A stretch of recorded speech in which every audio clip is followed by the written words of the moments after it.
safe space. We ain't never give a reason you should hide. Compile all your questions, we're taking the quest. Join Tarsha on this journey to discover the rest. Go. Welcome to the Adoption Journey podcast. I am your host, Tarsha Smith, and thank you so much for joining us on yet another adventure. And this is what this is like really about to be, family. I have not only a fellow adoptee, but she's also a transracial adoptee. Hey, Steffany. I'm well. Thank you so much for coming on the show. And you're very welcome. And girl, we're going to dive right in. So everybody knows my favorite first question is, how old were you when you found out you were adopted?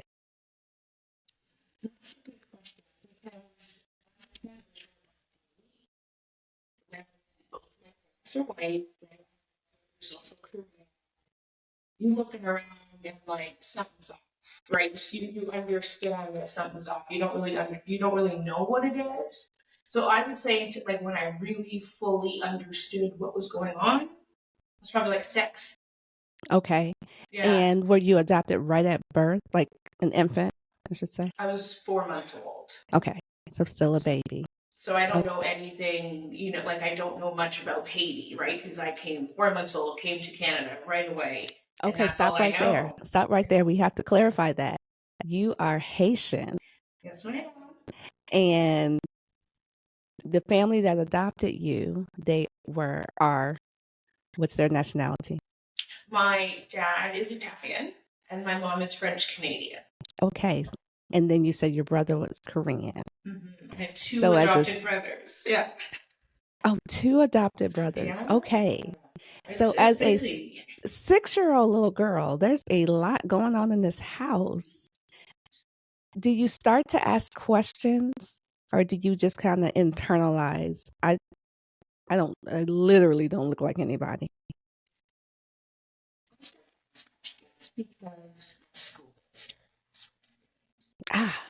I'm going to school, right? I'm the only Black person in my class. That's 30 kids, right? And they're like, why are you here? How did this happen? Because, they might have seen me, my dad drop me off at school, trying to make that connection. Right. So it's hard because not only am I having to deal with the fact that I'm Black and everybody else isn't, they're trying to understand why that happened. So I'm having to explain adoption. So at like 5 or 6 years old, do you even understand adoption at 5 or 6 years old? No, I don't. And it's hard because one of the biggest things that happens is like, well, what's adoption? And it's like, well, I was given up at birth and brought to Canada. And it's like, oh, so your real mom didn't want you? Mm. And trying to deal with that at 5 or 6 years old until the rest of school, it's just like these questions that I might not even have the answer to, but I have to make something up so that we can get back to my class and this conversation, Right. Yeah. Oh my gosh. It's a journey. It's a journey, girl. Listen, I want to ask, do your parents, being that you're of a different nationality, do they at any point begin to introduce you to your Haitian roots? They tried. My mom was really good at trying to explain to us where we were from. Okay. So I have one Korean brother and another brother who's from Haiti. So there's no relation, there's no biological relation there. But when I was 3 years old, we went to Haiti. And I don't remember, like 3 years old. So I'm just trying to understand what the whole purpose of going at 3 was, because I don't remember anything. I know that we wanted to visit the country. So it was like a trip that was organized with a lot of other transracial adoptees and their parents. Mm-hmm. So we went at 3 and trying to get a little bit of the culture. But back in Canada, I can't really say that we really understood the culture. Right. Still to this day, right? Like I'm still struggling and learning. Okay. I have to ask this question. Mm-hmm. The hair. How So How does why are we laughing? Why does this is such a good question. Yeah. How does this white lady, I'm just going to call it what it is, this white lady deal with this black hair? And does she have anybody telling her how to deal with this black hair? There was. So in this small, predominantly white environment, there was another black family. And my mom took lessons on how to do her hair. Oh, well, good for her. Yeah. Yeah. I love that for you. It was so my hair, I thank God. You know what I mean? Like, yes.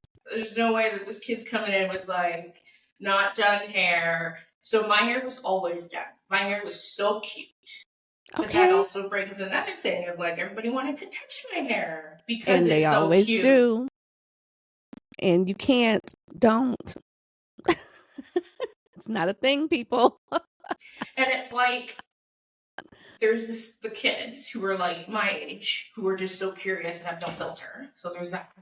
But there's also the fact that there are teachers who are like, whoa, I've never seen this before. So they're in there too. And it's like, I'm going to tell a teacher not to touch my hair. As a kid, I get it. But then mom should tell teachers not to touch your hair. Yeah. And there was one event I remember. So I'm in kindergarten, so I'm 4. And my mom had just done my hair. She did cornrows, a little beads at the end. Okay, cornrows. Like super cute. Had cornrows, little bows, little beads at the end. And we all get up and they're like, we're doing a lice check. And so everybody got in their hair done, checking their whatever. And the one girl, she's like, I won't be able to look through that. And I was like in the line going like, shut me. Like, why was that? You can definitely look through this because it's already parted for you.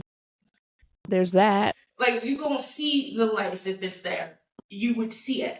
You would absolutely see it. You're seeing the scalp. It's right there. So I spent 3 hours with 4 teachers undoing my braids to check. They made you take your hair down? I had no choice. And I'm 4, okay? I'm 4. And I come home, my hair is a mess. Obviously, I don't have lice. My mom just did my hair. She would have told me if I had lice. You see what lice looks like? Right. So what did your mom say? Oh, man. She was not impressed. I remember just like, I come home, I have my beads in this little envelope. My hair is a mess. She's like, what happened? So they were looking for lice. And I spent recess, my lunch, just sitting there with 3 women undoing my braids to check for lice. She called the school and she's like, you will never touch my daughter's hair ever again. She's like, if you have questions, you can call me. And if you're going to do that, you are going to pay for a hairdresser. And there are none here. So you're going to have to go far to get her hair done if you touch my daughter's head. Now, I don't know if you remember because you were 4, but maybe because that's kind of traumatizing. As a 4-year-old, in there. Take me back. You're 4, you're at school, and now I already know what your hair was looking like. It's just there because nobody's going to take the time to, let's pull it back in a quick ponytail. Like, it's just there. What does that do to you? And what does that do to you moving forward? It's so weird because 4 years old and I still remember it like it was yesterday. We're all in line and she just looks at me and she's like, I won't be able to look through that hair. And I'm like, oh my God, I feel like I should call my mom because I don't think she's going to love this. And I grew up in quite a strict household. So I was scared. I was terrified to go home. I was terrified during that whole entire situation because I don't know how this is going to go. And I missed out on lunch. I missed out on recess. I'm here sitting in the office getting my hair touched by 3 or 4 different women when everybody else gets to play and have lunch. I remember bawling my eyes out, being like, is this happening? I'm the only Black kid in the school. Right? So there's just loads of emotions that come out when that happens where you're like, is this going to happen again? Am I never going to have to get my hair done? Because just in case I have lice, if there's a lice check, I'm going to have to do it. Like, I don't know what to do. At 4. 4 years old. Oh, man. 4. Okay, so let's fast forward a little bit. You're growing up in this home, you're asking these questions, and I want to know, how do you, quote unquote, survive in a house with all these nationalities? Or is it just not? Because you said that they tried to, explain to you where you all were from. Or is it just, normal day to day? And maybe not even, maybe they didn't even try to do this, but I'm really being immersed into your white culture. Mm-hmm. I think what's really common with transracial adoptees and their families is we don't really want to talk about it. Mm. We don't really want to make that distinction that there is a huge difference and that we're seeing color. So, did we have conversations about it? Sure. If something had come up at school and I was picked on for being Black, then we'd have to kind of talk about it. But we just kind of swept it under the rug. And that whole I don't see color thing, I don't know that people understand that that's not, because that means you don't see me. If you don't see color, then you don't see me. And that in itself is a problem. So I don't like to hear people say that. It's tough. I think that was something that I didn't realize or understand the meaning of it until I was a little bit older, because it was something that was said to me all the time. Now, walk me through, let's fast forward, walk me through teenager, because I know by the time we hit middle school, kids are real mean in middle school. But on the flip side of that, not only are kids mean, we start to feel ourselves like, so now you have all of this, you're understanding what this adoption thing is, you're Black. Walk me through middle school. Middle school was tough. I think school in general was really tough for me because I was a people person. I love people. It was really funny. I was funny from a very young age because that was my coping mechanism. Or it was like, if you're going to say something sexy, I'm a sexy guy. Make it like it's a joke. And everybody's like, oh, that's so funny. Steph's so funny. So I really turned into comedy. And I also started singing. That's where I started to perform. I was on stage. I was, doing most of the concerts at school. So I started really getting into performing. And my thought about this was, you're going to stare anyways. People are going to stare no matter what. So I'm going to give you something to stare at. I'm going to start to sing. And then you can stare at me on stage. I love it. Are you still singing to this day? I got injured a few years ago, so I don't sing anymore, but I sang for 20 plus years. I went to school for it. I teach it. I'm a voice coach. I'm a life coach. Okay. So I still teach people how to sing. So music is still a huge part of my life, still to this day. But that was the one thing that everybody knows me for. Like, if you go back to my hometown, Steffany Venneri, the singer. She's the singer. She's the one who's doing this. She's the one who's doing this. The Black singer. This is her. So that's what I'm known. Oh yeah, that's what I'm known for. Right? Like, it was really tough to be different from everyone else and not know what to do about it. Because I was also I was a chubby kid. I was an overweight little fat girl. So I was like the fat black girl. So I was like chunky. And I remember I was talking to my husband about this recently, where at recess or at lunch, people go outside, they play. I never did. I got really involved in doing work. So during lunch, I was the receptionist at the school. While the teachers were having lunch upstairs, I was the one answering the phone. I was the one signing for the mail. So I'm like 12, 13 in their office. I always found ways to be useful instead of going outside and playing with my friends. Now, did that have something to do with not wanting to hang out with the kids? Okay. That started when I was really young. I was going through when I was like 10, 9, where I was like, I'm going to go to the library and talk to the librarian. And her and I at lunchtime and at recess, we would she'd get new books, and I would put I would wrap the books in their plastic wrap, and we would do that, and that's where I spent my lunch. Now, let me ask you about your brothers. Mm-hmm.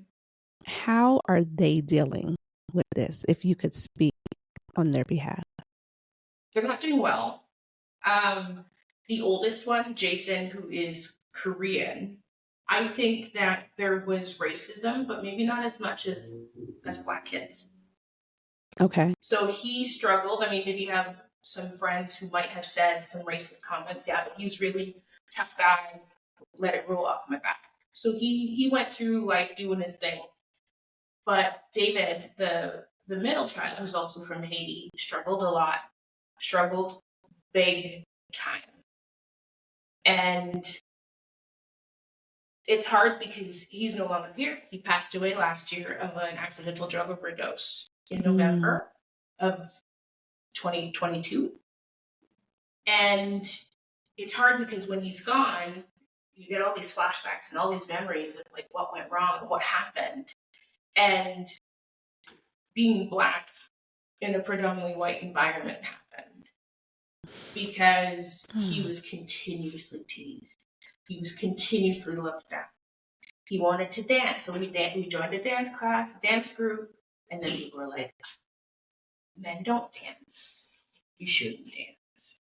So you yanked out. Now, do you think your parents knew how much your brothers were struggling? Or do you think they missed it? They missed it. They missed it 100%. Okay. Because things would have been different if it wasn't missed. I think that for us, it was, well, this happened because for sure I'm Black. This is what happened. Don't use that as an excuse. That's not what happened. That's not the reason why you were treated this way. It has nothing to do about race. You need to get over it. And that was said to me and my brother. And do you think that your brother, just based off of what you just said, let me back up a little bit, it would seem like he might have been picked on a lot more than you, or was it equal? Or did you just handle it differently? I think we handled it differently. He was angry. So it was, for me, I took everything so personal. And as you know, I'm a woman, so I was more emotional than he was, but he showed it in such different ways. I think that we both were picked on equally. I think it was quite, you know what, I say that, I'm gonna take it back. I think when we were kids, maybe it was equally, but when he became a teenager, I think he got it worse. I think a Black teenager who is embracing his Blackness and wearing baggy pants and wearing bandanas and listening to rap music, I think that was such a different vibe for people that they didn't know how to take it. And I think he got it worse. And he was getting picked on for just wanting to be himself. Just being himself. Just wanting to dance, just wanting to do all these things. He just wasn't able to really embrace who he was. Yeah. And when I started singing, I knew he rapped. So I was like, I'm going to bring him on stage. Yeah. So there's loads of times where him and we had a performance and he would come and be my special guest and we would sing and rap and have this wonderful time on stage. And that's what I remember. Those are the moments where he lit up. He lit up when we were able to dance, and he lit up when we were able to sing and rap on stage. So I want to ask, were you aware when the drug started? He was 15, so I would have been 13. And through all of this, when I was 2, my parents divorced. So, it's wild to me, right? We adopt 3 kids, and then a year, 2 years later, it's gone. So my parents, it was a very messy divorce, didn't really associate with each other. So it was a back and forth going home to home. Okay, hold on. Stop right there. That's a journey, that's a dynamic girl. that wait, I did that in itself, even with kids that are not adopted and not going through, and then throw that in there. So they adopt all of these children that are not from their country. And then they divorce. And then it's a messy divorce. How? take me back. Like, how do you, because you're dealing with your own stuff, being Black, being the only Black kid, being, and being adopted. And then you got that? Girl, how? And there were loads of times where you're kind of having to pick a side. Oof. So when my brothers were 14, so the oldest one 14, him and my mom clashed hard. Teenagers. So he moved to my dad's. He moved to my dad's, stopped talking to my mom for like 15 years. Like, this is a serious situation. Oh. And like then no contact for real. For real. Same town, no contact. None. So he was at my dad's. And then when David, the middle child, was 14, same thing, moved to my dad's. What was that? What is going on with mom and these boys? What was that? She's strict. But being strict and then to the point where I'm about to just not be here in this house and I'm going to go live someplace else, that's on a whole nother level. Mm-hmm. I don't have any contact with her now as well. So it's really... Okay. I think that she was just really into her own world. She really loved what she was up to. And say that again. She really loved what she... That's a mouthful. And I knew that early on. I knew that really early on because when they divorced, my mom was in a relationship for 8 years and he didn't like me. He hated me. So now not only are you dealing with divorce, now you're dealing with boyfriends that don't like it. Was it because you were Black? So that's what she said to me when it ended. She said, yeah, he had a really hard time with you because I think he was a racist. And you stayed with him for 8 years, girl? Okay. Make it make sense. Because you're her daughter. Mm-hmm. And so for me, I think for me, I have two questions. I have two situations where you knew he was a racist the whole entire time and didn't advocate for your kids. Right. Number one. Number two, he's not a racist, but you don't want to take the blame. So you rather put it on him that he was a racist. It's both. It's 1 and 2. I think it's option 1 and 2. Yeah, it's option 1 and 2. Yeah, for sure. If somebody asked me my opinion, nobody did. But if somebody did, girl, I asked your opinion. That would be my answer to that question. Because by the time she's dating this guy, is she already having a hard time with your brothers as well? They left while she was dating this guy. They both left. Yeah, she's really into herself. Mm-hmm. She into her own stuff. Yeah, she's really into her own stuff. One of the things that happened when David died, I'm very open about the situation. Hold on. We're going to get to... Hold on. Because just because being in her own stuff, she just made a comment that I went, okay, yeah. I'm gonna put a pin in that for just a second. Love it, right here, right there. Because trust me, we're going there. But I want to ask this question now that I understand just a little bit more. Did your brothers also leave not only because I'm clashing with mom, but then this relationship? And if they left because of both, she totally chose what to deal with and what not to deal with. 100%. It's both. It's both of those. It's both. So as the daughter that stayed, because you stayed at that time, right? I stayed. How? Why did you not go too? I was guilt tripped into it. She was really good at being like, you can't leave. I'll have no kids left. And you and I have this special bond Do because we? you're my girl. And, you know, the boys are going with your dad. So that's a special bond there. So we can't lose this special bond. I should have left. I think I'll leave it at that. I should have left. Now, did you have the better relationship with your dad, or was it not that great either? I had a great relationship with my dad. Okay. When I was younger, I would go back and forth. So 1 week here, 1 week there.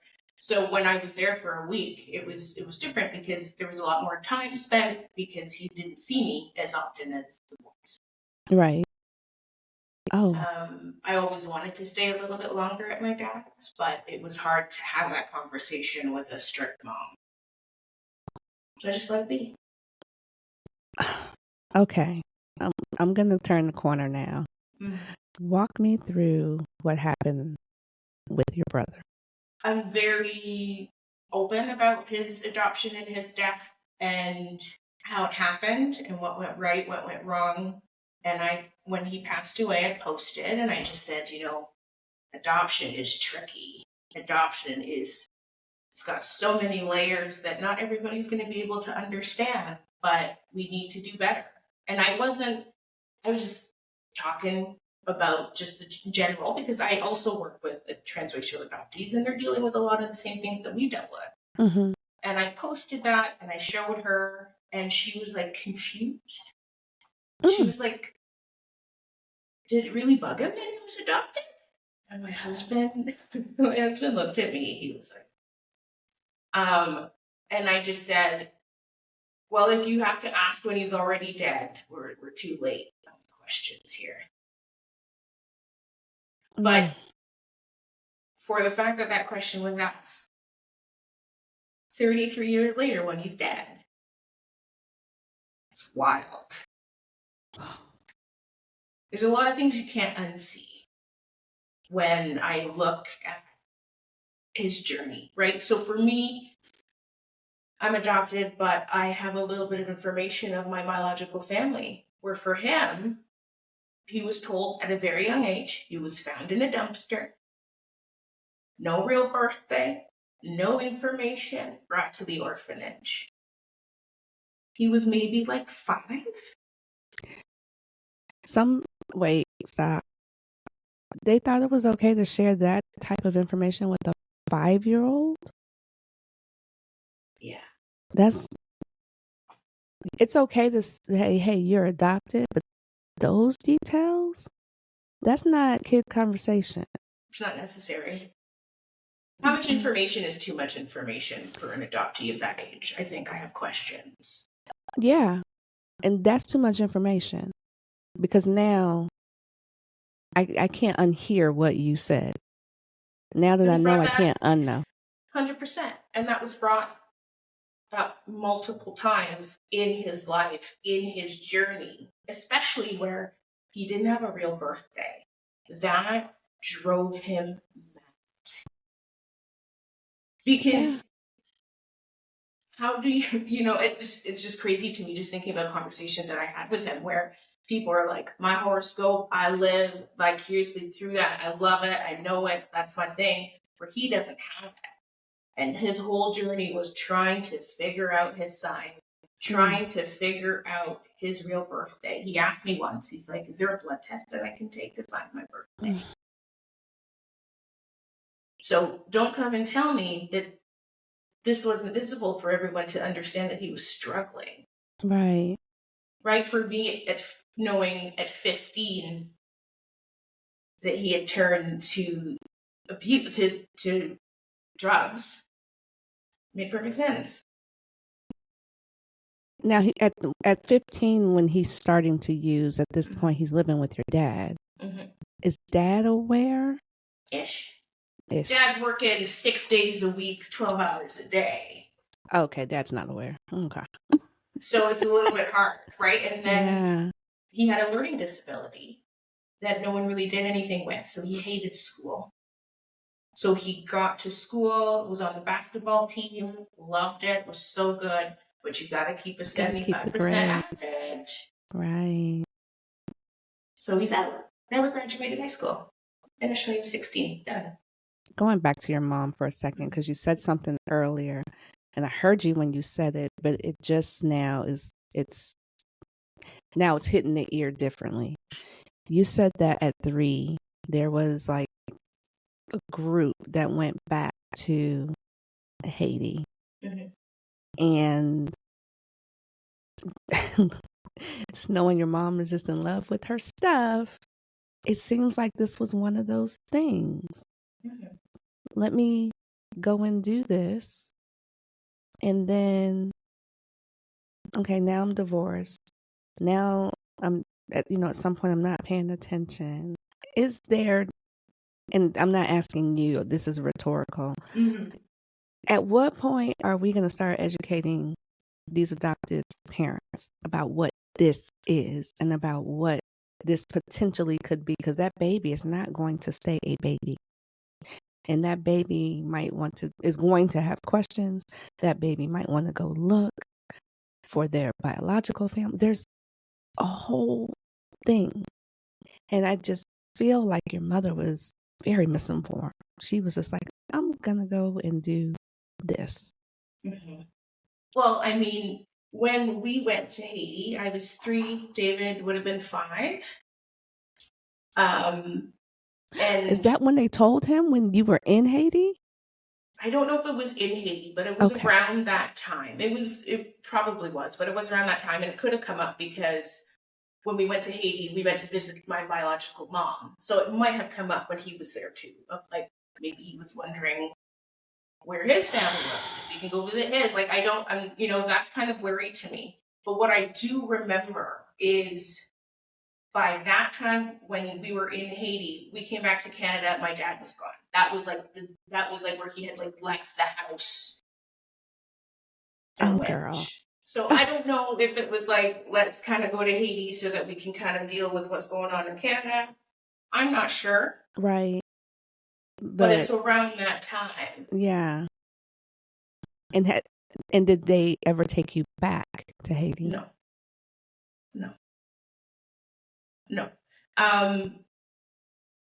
We talked about it. I think when it comes to culture and understanding the roots and stuff like that, that was more my mom wanting to take us than my dad. My dad is good at, let's not talk about that tough stuff. He's a guy. Right? Like a man's not going to be in tune with his emotions and want to talk about, all of those struggles that you have. And unfortunately, that's what my brother needed. That's what he needed, is to be able to talk about the tough stuff, to figure out his place in the world. So, it's a journey, girl. It's wild. It's wild, being so young and having to deal with what we dealt with. You just can't unsee that. No. And as the years go on, at least as his sister and even your other sibling, are you all aware that the drug use is getting really bad? Or are you talking to him?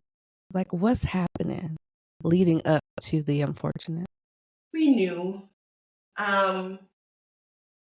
We understood what was going on, maybe not to the extent of how it was, but we knew what was going on. At that point, we're not in the same high school. I'm in a different high school that's closer to my mom's house. He was at a different high school, but he wasn't going. And my dad would go to work, right? So it was just like there was nothing really to be said and done. He was just going about doing his thing. Mm-hmm. So then it developed and it got tougher and then it got more serious and then developed bipolar, schizophrenia, that went into just really, really scary behaviors and scary situations. And this is, and I'm talking to the family now, and this is what we mean by suicide and drug use amongst adoptees. That percentage is high. And these are some of the reasons why, because of how things are dealt with, how things are done or not done.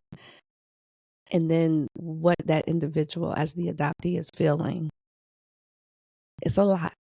So for my family out there that's considering adopting, think about this. Listen to this story. We're not trying to scare you, but this is a part of it. I think that's such a good point as well, because last year I asked my mom why she adopted. I asked her why. What did she say? Are you ready? I'm probably not. Okay. So I said to her, we're having dinner. And I just said, you know what, why did you choose Haiti? What made you decide to choose Haiti? Because the first child's from Korea, right? So I was just like, what made you go there? Taking a big breath because you know what's coming. And I said, yeah, so why Haiti? And she said, well, you know what? I didn't care what color my baby was. I just know that I needed a baby and Korea was expensive. So we went somewhere cheaper. Time out. Did she say she needed $6,000?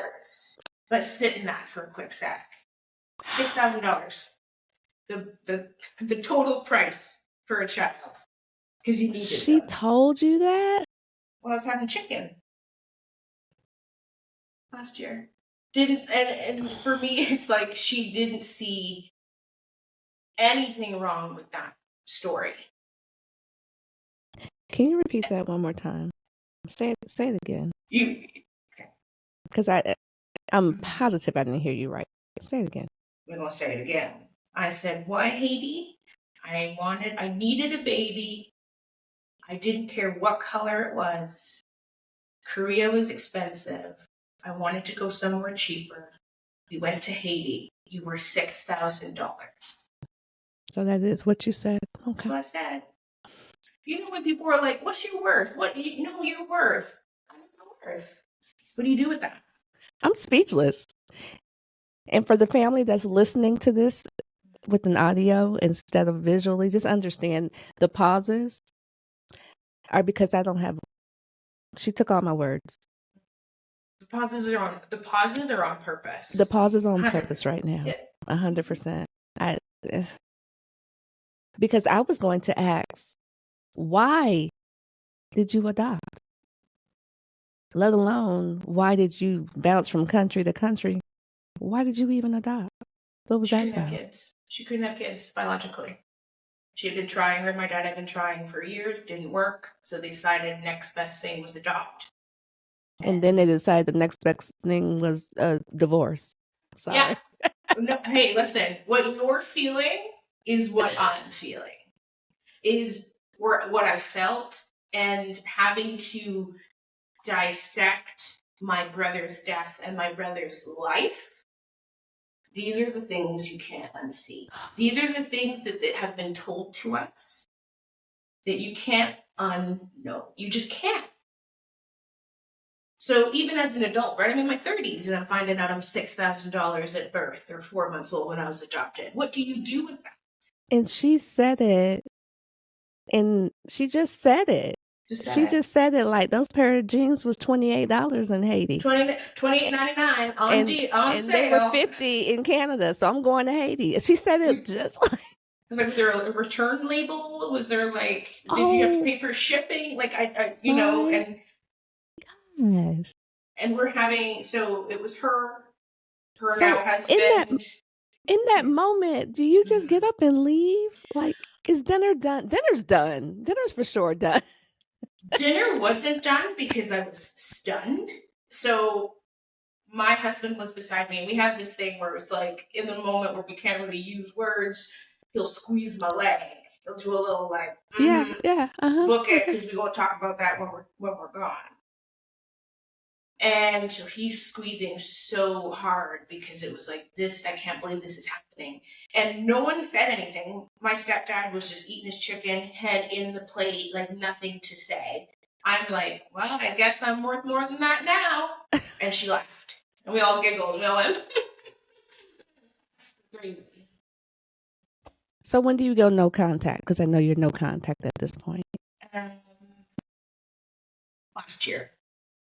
Last November, I went no contact with her. And besides that comment, what was it? What was... There was a buildup of so many things. I was trying to grieve. I was trying to grieve in peace and trying to understand my life, trying to understand David's life, trying to understand our childhood. My oldest brother now has a daughter, and my mother felt entitled to her time. My mother felt entitled to my time. My mother felt entitled to loads of things. And when she messaged me and I said, listen, I'm going through so many things. And I had an injury, a dental injury that just changed my life, changed the course of my life. Mm-hmm. And I'm in pain almost every day. I have chronic invisible illness. So I'm in pain most of the time. So I have a certain amount of talking time. I have a certain amount of looking at screens. So I have to really figure out my journey. And I said to her, can we just speak in the new year? Like, I need some time. And she was like, nope. That didn't work for her. That didn't work for her. Don't put her on a time schedule. Don't put her in the back burner for next year. She needed to know what was going on and how I was doing and wanted to talk to me. And that was the struck for me. You're not going to demand my time. You're not going to force yourself into my life when I'm grieving. I lost my brother. I'm trying to stay alive with my injury. I'm trying to grieve in peace. And I'm not even allowed to do that. How am I not allowed to do that without you involved? So I sent her an email, letting it all out, saying, you will give me my space. You will full on give me my space because now you're removed off of everything and there's no contact. So you will get this email. And I know she's going to want to defend herself and rebuttal and call and discuss. And I'm not giving her the opportunity to do that. You're on the blacklist, ma'am. You're on the blacklist. And she's really good at, she's aggressive when it comes to like demanding answers. So my brother, before he passed away, he was in Toronto. He was like 7 hours away from home. And he came home maybe a month before. And when she was in the hospital finding out that he had a drug overdose, she's harassing all of my family members. Did you know he was in town? Did you know he was in town? Sorry. Back up. He's in the hospital. And she's trying to figure out who all knew he was in town. There's so many pauses. I'm going to take a sip. This Go is ahead, a sip. take a sip. Yeah, I don't have anything to take a sip. This is wild. Yeah. So take me back to your older brother now has a daughter. Mm-hmm. Has he decided to go no contact yet? Or is he still dealing? Yeah. So as I said, he was 14, stopped talking to my mom, moved with my dad.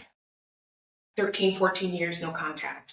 Then in his 20s, he started, I think she was pushing to try to get some contact again. And he finally did. Did he want to? I don't know. And then they started, chatting a little bit more. And then they had a daughter, and my mom was nowhere to be found. My mom was really an outdoorsy person, loves nature, loves the cottage, loves fishing. Mm-hmm. So when the baby was born, my mom headed out to the cottage. She was like, I gotta go fishing. I gotta do my stuff. I got things, I got plans. Nature's calling me. We gotta do this. So leaving my brother to not have any really family around, and it really left a bad taste in his mouth. And since then, he was like, I can't do contact. So he stopped talking to her. This is opportunity 2. And it's gone. It's gone. So. And you're running around asking people if they knew that David was in town, why no one told you. But like, did you ever ask yourself why you weren't told? Right. Right? That's not the question that comes to mind. No. It's everyone else's issue and everyone else's problem. she was left in the dark. Because it's all about me. She's into her own stuff. She's into her own stuff. And when you have a parent who's into their own stuff, you get left behind. All three of us dead. There's no way around that. There's no way to, right? And it's like, it's hard to talk about this because I think a lot of adoptees, when they go no contact with their adoptive family, there's so much guilt. There's so much guilt. And I think it was because we just didn't know how to deal with the fact that we had been saved. For $6,000, I was saved. And I need to be grateful and thankful for that. But I don't think I do. You don't. So if there's anyone out there who is an adoptee, who is tossing and turning with the becoming in, no contact with your family, it's okay. They don't owe you anything. You don't owe them anything. Let's stay there. You don't owe them anything. Whether you heard that you are saved and you should be grateful, that is not working for me. That's just not. Girl. I tossed and turned with that whole entire thing. Of like, oh my God, I can't just... I know you did. And now, how is Steffany doing? Steffany is good. Steffany is peace. Mm. And that's probably the only word that I can describe is I'm at peace. I am okay with where my relationships are. Okay. I'm okay with everyone, right? I live about 3 provinces away from my family, and that is perfection. Right? It's perfection. It's great. I'm living my life. I'm happily married with this man who adores me, loves me unconditionally. A feeling that I don't know if I've ever felt before. Because an adoptee, when you talk about love, when you talk about unconditional love, that's hard to maybe understand. Because when you hear what unconditional love is, you go, well, it's a child and parent relationship. Mm. Adoptees are maybe not feeling the same way. And it's okay to question that. It's okay to go, I might not have an understanding of what love is specifically. So 6 years ago when I met my man, it was like this is unconditional love. I feel love for who I am. I don't feel like I have to change who I am.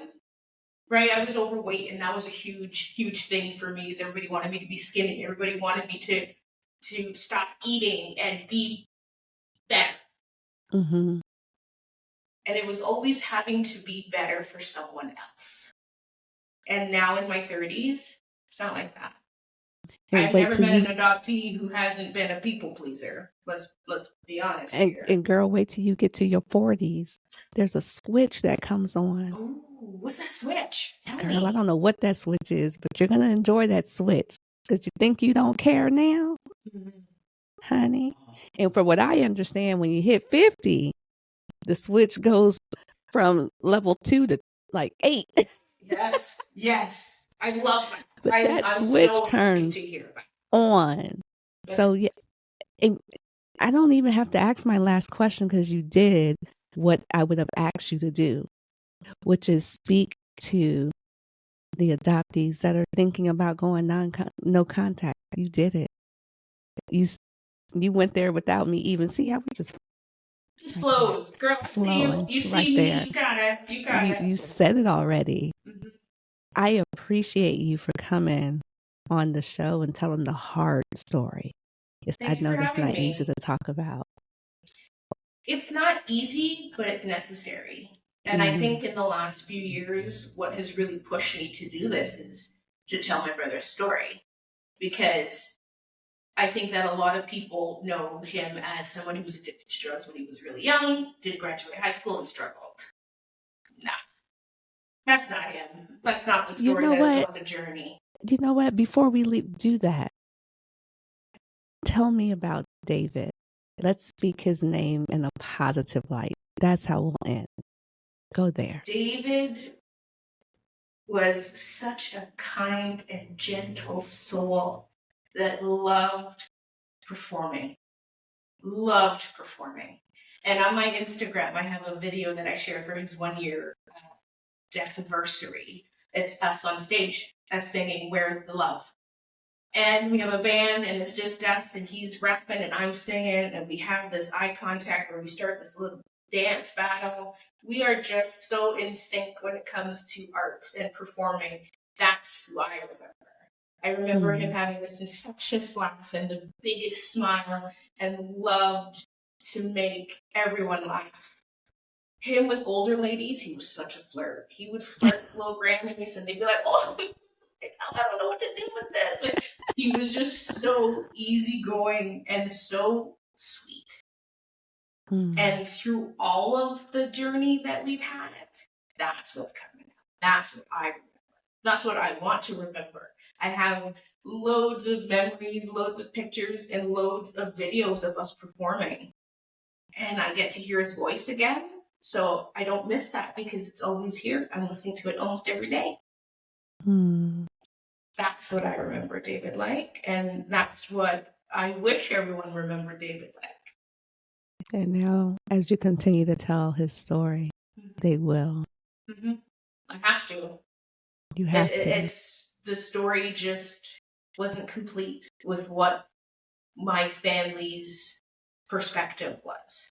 Right. And now you own the narrative. I do. Period. 100%. Everyone was really sad. Obviously, you're sad and you're grieving when he passed away, but I was at peace. I saw a man for 33 years trying to find himself, trying to discover himself. And now that's gone. I think he has all the answers, and I think that he's at peace, and that makes me at peace. And that's what I remember of him. Well, thank you so much for coming and sharing your story, sharing David's story. Thank you for having me and providing the safe space, girl. I love what you're doing. Thank Happy you. to be a part of it because I wish he knew how many adoptees are speaking and meeting and discussing so many things. We're out here. Like, we're out here. We are out here, and there's so many of us.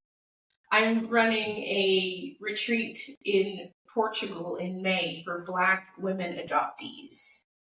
Oh, you're going to have to give me the information so I can post about it. Yeah. It's with a friend of mine who is Black Adoptees Identity. She did a podcast, and that's how we met. I did a podcast last year, and we discussed it. Both of us are coaches, and we're like, let's do this. Let's have this moment of a safe space for these Black adoptee women who might not have ever been in a room with other Black adoptee women. Let's have them and just let them be them and tell their stories and feel at peace. And just feel at peace. Period. I love everything about that. And I'm going to talk to you in just a second offline. But thank you so much, family, for joining us on another journey. And until next week, bye, family. Journey on. You need a pie with the good. Oh yeah, what is the one? Adoption.